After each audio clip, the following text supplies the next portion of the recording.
of our existing structural deficit. So you need to be honest. If you want to do this, ask your kids, ask your grandkids if they're willing to put that burden on them. And there's no theory out there other than this, which is being used as a current rationalization, that would make that ever have a pleasant outcome. Madam President, if I can respond, I am Senator from Vermont. not sure. The senator from Indiana suggested a moment ago that the president was not interested in raising taxes, and of course he has a very specific proposal to raise taxes. And I would suggest to my colleague from Indiana that if we want to talk about the burden on our kids and our grandchildren as a result of the national debt, maybe we should also be discussing the fact that under the last administration, a massive tax break was given to the very wealthiest people in this country and the largest corporations.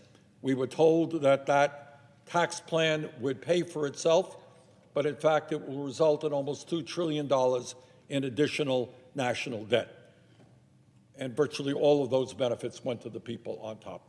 So all that I'm saying, Madam President, is we can argue taxation, we can argue economic policy, we can argue why we're the only major country on earth not to guarantee health care to all people.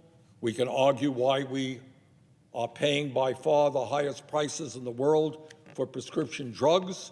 We can argue why we have a political system that allows billionaires to buy elections, a lot of things that we could be talking about. But I'm not sure that it is in the best interest of the Senate to be condemning a particular economic idea that some economists have brought up.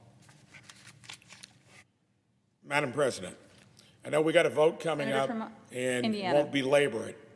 I think there's the basis for maybe a good conversation because we're not going to solve it today. When it comes to the tax package that was put through in the Jobs Act and Tax Cut Act of 2017, and I would have some authority on this, Senator Sanders. I spent 37 years in the trenches running a small business that ended up being a larger company. 3 of my kids run it with a good young executive team, the American dream. And my observation was that we had kind of hit the sweet spot. And the CBO, who actually put that original cost of $1.5 trillion, $150 billion per year over 10 years, said that we were actually generating record revenues pre-COVID and that they could have revised and still might that trajectory. I think that if we're going to go forward, you got to realize that there's a limit to anything you can do through government. And when you try to raise taxes, you got to be honest about it. Over 50 years, regardless of what the tax rate has been, the economy has generated about 17% of our GDP with tax revenues. Because when they're high, there's less economic activity.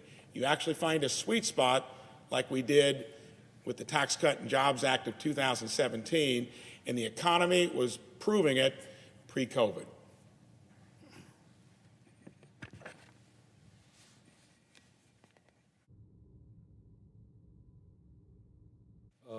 Madam President, I Senator know from of Vermont. no further debate on the Stroman nomination. Is there further debate?